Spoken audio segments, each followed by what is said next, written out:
Indeed, and India has made its position, its message, its stance absolutely clear when it comes to zero tolerance on terror. In fact, that strong message that came in before the announcement of the ceasefire, where India said that an act of terror will be taken as an act of war. And then we saw the announcement of the ceasefire coming in through U.S. mediation.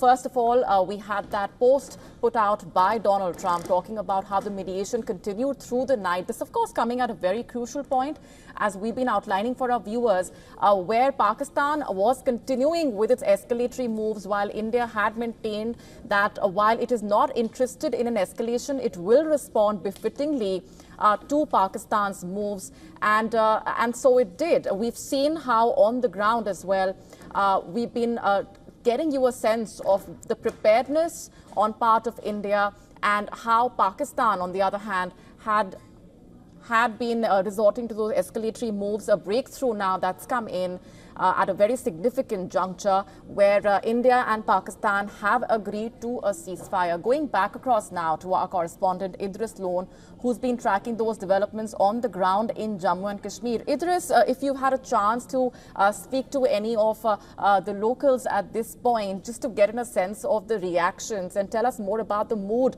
on the ground. This, of course, coming at a time when we've been constantly, through you, getting those updates of what the mood was like in parts of Jammu and Kashmir, where we've seen the drone attacks as well taking place on Pakistan, and last night as well, that second consecutive night of the Pakistani aggression, as a result of which we've seen the kind of impact on the ground as well. But this, of course, is a moment that comes as you've been saying, a huge sigh of relief for the people on the ground in Jammu and Kashmir specifically. Well, absolutely, Molly. Right now, people back out on the street. We are right now in Lal Chowk. As you can see, this is the Gantaghar, the clock tower place, where people are finally out. This has been completely deserted in the last 2 days. Nobody out on the streets. But now we see people, children, finally laughing, smiling and coming out on the streets. The last 48 hours have been extremely difficult for the people of Jammu and Kashmir.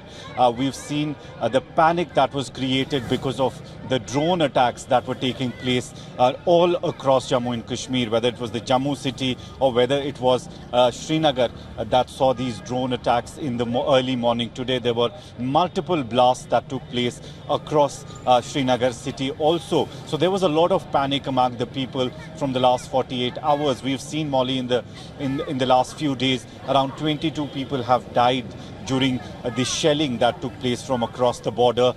Around 60 people were injured. They're still being treated at different hospitals across Jammu and Kashmir. On the other hand, we've just got to know that the former Chief Minister of Jammu and Kashmir, Mehbooba Mufti, has welcomed the ceasefire between the two countries. Umar Abdullah, the current Chief Minister of Jammu and Kashmir, has also welcomed the step and said this is a great initiative by both the countries. This is exactly what the people of Jammu and Kashmir needed. We've seen the people who live very close to the line of control and international border have basically been facing and bearing the brunt of all the violence, the kind of violence that we've seen in the last 48 hours, especially heavy mortar shelling coming from across the border, not only attacking the army installations, security forces installations or bunkers or posts, but also the houses of the civilians. We've seen how the commercial properties, the cattle, the farms, everything has been destroyed in the places very close to the line of control and international border, and it will take them a long time to rebuild their houses, to rebuild their lives again.